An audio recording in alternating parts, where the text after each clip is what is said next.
Hello అండి, welcome to శ్రీస్ vision. ఈరోజు మనం ఈ వీడియోలో క్వాంటమ్ కంప్యూటింగ్ గురించి తెలుసుకుందాం. అసలు క్వాంటమ్ కంప్యూటింగ్ అంటే ఏంటి, అది ఎలా వర్క్ అవుతుంది, దానివల్ల ఏం బెనిఫిట్స్ వస్తాయి, అసలు అది ఎంత ఫాస్ట్గా వర్క్ అవుతుంది, దాని యూజెస్ ఏంటి, ఎక్కడ యూజ్ చేస్తాం అనేది ఈ వీడియోలో తెలుసుకుందాం. మనం వాడుతున్న స్మార్ట్ ఫోన్స్, ల్యాప్టాప్స్ అన్నీ చాలా ఫాస్ట్గా పనిచేస్తాయి కదా. కానీ ఈ వరల్డ్లో కొన్ని క్యాలిక్యులేషన్స్ ఎంత కాంప్లెక్స్గా ఉంటాయంటే వాటిని కంప్లీట్ చేయడానికి మనం ఇప్పుడు యూస్ చేసిన సూపర్ కంప్యూటర్స్ కూడా కొన్ని వేల ఏళ్ళు పడుతుంది. ఇక్కడే ఎంట్రీ ఇస్తుంది క్వాంటమ్ కంప్యూటింగ్. ఈరోజు మనం ఈ అద్భుతమైన టెక్నాలజీ అంటే ఏంటి, మన ఫ్యూచర్ని ఇది ఎలా మారుస్తుంది అనేది జస్ట్ 5 minutesలో తెలుసుకుందాం.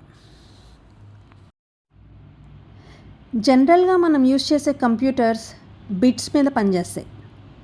అంటే అవి ఒకే టైంలో 0 లేదా 1గా మాత్రమే ఉండగలవు. దీనిని మనం ఒక స్విచ్ లాగా ఇమాజిన్ చేసుకోండి. అయితే అది ఆన్ అంటే 1, ఆఫ్ అంటే 0, ఏదో ఒకటి మాత్రమే అవుతుంది. కానీ ఈ క్వాంటమ్ కంప్యూటర్లో క్యూబిట్స్ ఉంటాయి. సో బిట్స్ కాకుండా క్యూబిట్స్ ఉంటాయి దీంట్లో. వీటి స్పెషాలిటీ ఏంటంటే ఇవి ఒకటే టైంలో 0 and 1 కూడా ఉండగలవు. సో దీన్నే సూపర్ పొజిషన్ అంటారు. నేను మీకు ఒక ఎగ్జాంపుల్ చెప్తాను. ఇక్కడ ఒక కాయిన్ తీసుకొని ఆ కాయిన్ని టేబుల్ మీద పెడితే అది ఏదర్ హెడ్ లేదంటే టెయిల్ని చూపిస్తుంది. ఇది క్లాసికల్ బిట్.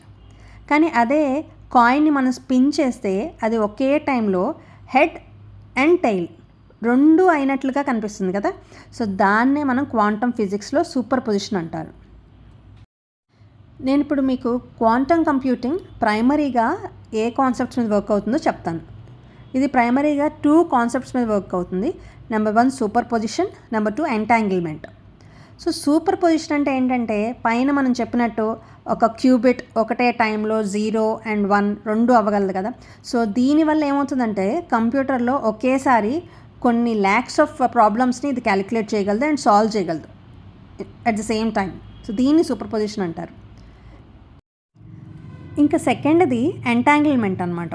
ఇది ఇంకా అసలు మ్యాజికల్గా ఉంటుంది ఒక విధంగా చెప్పాలంటే. సో ఇక్కడ ఏమవుతుందంటే 2 or more పార్టికల్స్ అవి ఎప్పుడు ఆల్వేస్ కనెక్టెడ్గా అయిపోయి ఉంటాయి అన్నమాట. అవి ఎంత డిస్టెన్స్లో ఉన్నా కానీ అవి కనెక్టెడ్ అయిపోయి ఇది బేసిక్గా ఏం యూస్ చేస్తుందంటే క్వాంటమ్ మెకానిక్స్ ఫినామినన్ యూస్ చేసి ఆ 2 పార్టికల్స్ని కనెక్టెడ్ స్టేట్లో ఉంచుతుంది. సో దీనివల్ల ఏమవుతుంది, ఒకదాని స్టేట్ మారినా కూడా వెంటనే సెకండ్ దాని స్టేట్ మారిపోతుంది. సో దీనివల్ల డేటా ట్రాన్స్ఫర్ చాలా ఫాస్ట్గా అయిపోతుంది. సో ఇప్పుడు మనం ఈ క్వాంటమ్ కంప్యూటర్ ఎందుకంత ఫాస్ట్గా ఉంటుందో ఒక ఎగ్జాంపుల్ చూద్దాం. సో ఫర్ ఎగ్జాంపుల్ మీరు ఒక పెద్ద లైబ్రరీలో ఒక బుక్ వెతకాలనుకోండి. సో నార్మల్ కంప్యూటర్ ఏం చేస్తుంది, ఒక బుక్ తీసుకొని చెక్ చేస్తూ వెళ్తుంది. సో సీరియల్ ప్రాసెసింగ్ జరుగుతుంది అక్కడ. కానీ క్వాంటమ్ కంప్యూటర్ తీసుకుంటే ఒకేసారి అన్ని బుక్స్ను చెక్ చేస్తుంది. సో అక్కడ ప్యారలల్ ప్రాసెసింగ్ జరుగుతుంది అనమాట. సో దీనివల్ల ఏంటి మనకి బెనిఫిట్ ఏంటి అంటే ఒక మేజ్ నుండి బయటికి రావాలంటే సాధారణంగా మనం యూజ్ చేసే ఇప్పుడు కంప్యూటర్ ప్రతి దారిని ఒక్కొక్కటి చెక్ చేస్తూ ఉంటుంది. కానీ క్వాంటమ్ కంప్యూటర్ ఏం చేస్తుంది, అన్ని పాత్స్ని ఒకేసారి చెక్ చేసి సెకండ్స్లో బయటపెడుతుంది. సో ఇదన్నమాట బేసిక్గా దీని బెనిఫిట్. సో ఇంత స్పీడ్గా ఉంటే మనకేంటి యూజ్, ఎక్కడెక్కడ యూజ్ చేయొచ్చు దీన్ని. సో దీన్ని ఎక్కడ యూజ్ చేయొచ్చు అంటే కొత్త drugs, so medical side use చేయొచ్చు, తర్వాత వెదర్ ఫోర్కాస్ట్కి యూజ్ చేయొచ్చు, ఇంకా సైబర్ సెక్యూరిటీలో యూజ్ చేయొచ్చు. సో ఇక్కడ మనం మెడిసిన్స్లో అయితే కనుక కొన్ని డ్రగ్స్ కనిపెట్టడానికి చాలా టైం పడుతుంది. ఇప్పుడు మనం కోవిడ్ అవన్నీ చూస్తే చాలా టైం పడుతుంది. కానీ వన్స్ మనకి క్వాంటమ్ కంప్యూటర్స్ మాలిక్యూల్స్ ఒక బిహేవియర్ మనం కనుక అనలైజ్ చేస్తే సో అప్పుడు మనం ఏంటంటే దాన్ని బట్టి మనం క్యాన్సర్ లాంటి చాలా డిసీజెస్ని ఫాస్ట్గా మెడిసిన్స్ మనం కనిపెట్టచ్చు. సైబర్ సెక్యూరిటీ చూసుకుంటే మనకి ఇప్పుడు అట్ ప్రెజెంట్ ఉన్న పాస్వర్డ్స్ అన్నిటినీ ఈ క్వాంటమ్ కంప్యూటర్స్ అన్నీ ఈజీగా హ్యాక్ చేయగలవు. సో అందుకే ఏం చేయాలంటే మనం ఇంకా స్ట్రాంగ్గా ఉండే క్వాంటమ్ ఎన్క్రిప్షన్ అవసరం అవుతుంది. ఇటు వెదర్ ఫోర్కాస్టింగ్లో కూడా యూస్ చేయొచ్చు ఈ క్వాంటమ్ కంప్యూటింగ్. సో ఈ సైక్లోన్స్, ఎర్త్ క్వేక్స్ చాలా ముందుగానే ఎప్పుడు వస్తాయి ఏంటి అనేది మనం దీని నుంచి తెలుసుకోవచ్చు.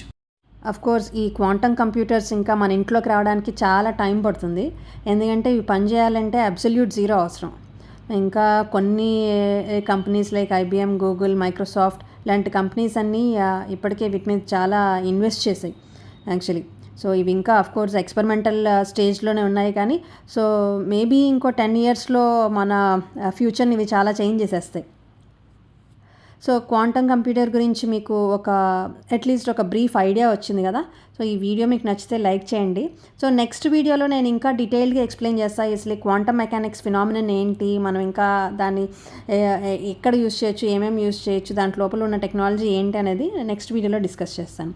మీకు ఈ వీడియో నచ్చితే షేర్ చేయండి, లైక్ చేయండి, సబ్స్క్రైబ్ చేయండి. Thank you.